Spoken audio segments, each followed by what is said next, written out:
A blessed day in the universe has finally come. Dahil pupunta tayo sa first birthday at christening ng aking pamangkin / inaanak. Kaya tara naman na, let's go! Samahan niyo ako!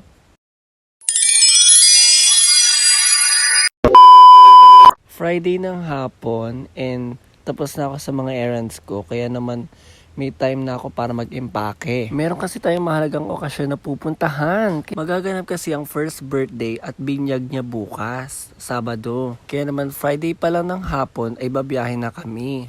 Medyo malapit lang naman yung biyahe kaya can afford. And also, ilang araw lang naman kami mag-i-stay doon. Then babalik na rin agad. Kaya naman hindi ko na masyadong kinarita itong pag-iimpake ko na ito. Ito na din pala yung first trip ko this April. Kaya naman bonggang-bongga. Masasabi kong super blessed ang pagpasok ng April. Ito nga lang pala yung dala ko guys. O diba, pang 2 days lang. Fast forward, pagka-impake ko ay gumora na din ako agad. Sa paggayak. Alam niyo naman na mainit sa labas. Kaya naman simple casual na lang tayo ngayon. Grabe naman kasi talaga ang init ng weather. Ang lakas makahagard, diba? Pagkabihis ko ay gumura na rin kami agad. Baka kasi mawala na kami ng sasakyan mamaya. Kaya naman for the go, go, go. At ayan, nakasakay na kami ng tricycle. Going to the terminal station. Then fast forward, nakarating na kami sa station. Sakayan na papunta ng Dao. Naghintay pa kami dito ng ilang oras para sa van. And ayan, finally, nakarating na rin yung van na sasakyan namin.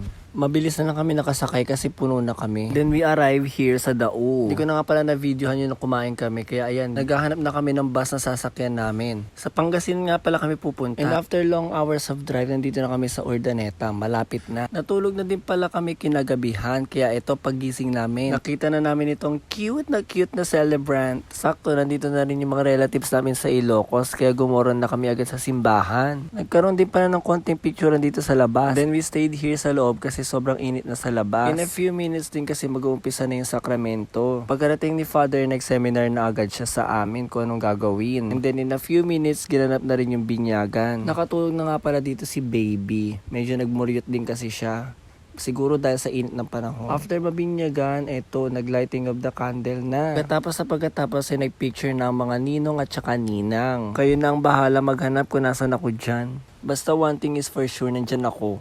O ayan, smile! Fast forward, dumiretso na kami dito sa reception. At bumungad sa amin dito yung mga pastel-colored na balloons. Pagkapasok namin sa venue ay napakaganda ng setup. Girly na girly ang pagkaka-arrange. O diba? Kami pa lang nauna sa venue kaya solong-solo namin yung events place. O diba? Ninong is here. Ready na pong kumain ng handa. Pero naka-target lock talaga ako dito sa cake na to. Ang cute! Finally, nandito na rin yung celebrant na si Bella. Nag-start na rin yung program. May nag-guest din pala dito na tawag ng tanghalan finalist na siya nag-perform sa buong event.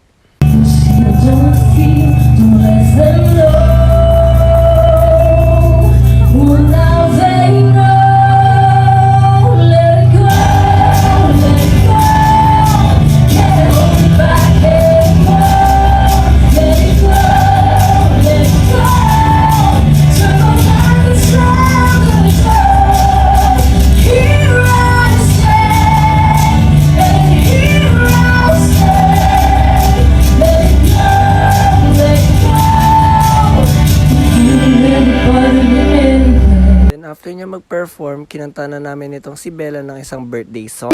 Happy birthday to you. Happy birthday, happy birthday to you.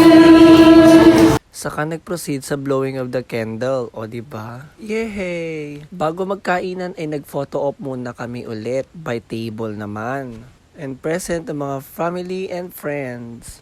Then at last, ito na, kainan na. After a short party, ito umuwi na kami at unboxing na kami ng mga regalo ng cute ng batang si Bella. Halos puro mga baby essentials sa mga natanggap niya, kaya naman overwhelmed ang mga parents niya. Kinaumagahan ni si Alisa na rin ng mga relatives namin. At dito natatapos ang lahat. And that's it for today's mini vlog. I-follow nyo na yung mga social media accounts ko guys to keep you updated sa mga latest vlogs ko. Goodbye guys!